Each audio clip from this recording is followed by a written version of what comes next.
He looks like your dead son." Those words pierced the air like a knife. The millionaire, Richard Lawrence, froze mid-step. His girlfriend, Vanessa, stood rigid, her perfectly manicured finger pointing toward a ragged boy sitting on the edge of the sidewalk. The boy looked no older than 13 or 14. His clothes were torn, his face dusty, and his shoes were so worn out they barely clung to his feet. But it wasn't his ragged appearance that shook Richard to his core.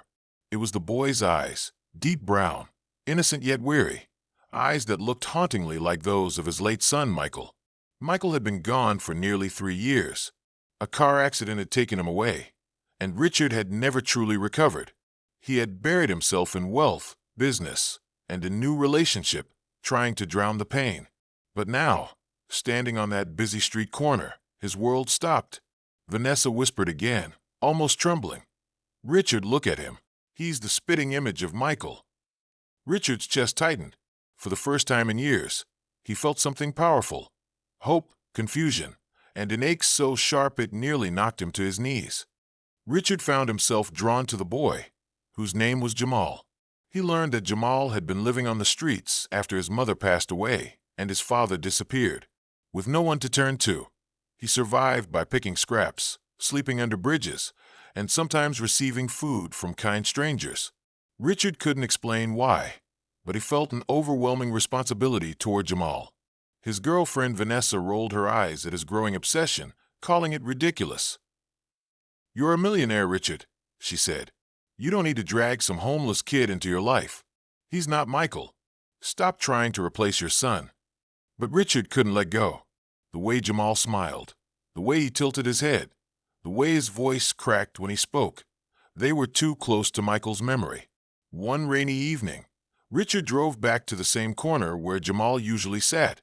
He found the boy shivering, soaked to the skin. Without a second thought, Richard opened his car door. "Get in, son," he said softly. "You don't have to sleep out here tonight." Jamal hesitated, eyes wide with fear and disbelief. But something in Richard's tone convinced him. Slowly, he slid into the leather seat of the luxury car, his frail body trembling. When Richard brought Jamal into his mansion, it caused a storm. Vanessa was furious. "Are you out of your mind?" she screamed. "You're bringing a homeless stranger into our home. What will people think?" But Richard ignored her. He gave Jamal clean clothes, a warm meal, and a soft bed for the first time in years. That night, Richard stood quietly by the doorway, watching the boy sleep. He whispered under his breath, "Michael, is that you sending me this child?" Days turned into weeks, and Richard began to see Jamal not just as a shadow of his lost son, but as his own person. Jamal was bright, polite, and had a sense of humor that slowly melted Richard's grief. Still, Vanessa remained bitter. One evening, at a lavish dinner party filled with wealthy guests, she mocked Jamal openly. "Ladies and gentlemen," she announced with a cruel laugh, "Richard has adopted a little street project. Doesn't he look like the ghost of his dead son?" The room went silent. Jamal's face burned with shame. Richard's jaw clenched, fury bubbling inside him. "Enough, Vanessa," he said coldly, slamming his glass on the table. "This boy is family now, and if you can't respect that, you don't belong here."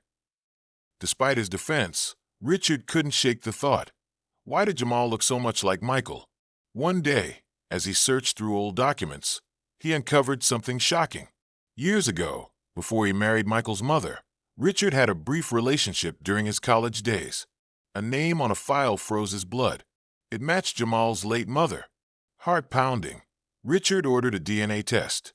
When the results came back, his hand shook as he read the paper. 99.9% match. Jamal wasn't just a random boy. He was Richard's son, his own flesh and blood. Memories of his youthful mistakes came rushing back. He had never known Jamal existed. His mother had struggled alone, and Jamal had been abandoned by fate. Richard broke down in tears, clutching the paper to his chest. That night, he sat Jamal down. "Son," his voice cracked, "you're not just a boy I wanted to help. You're mine, my blood, my child." Jamal's eyes filled with tears. He didn't know whether to be angry for years of abandonment or grateful for the truth.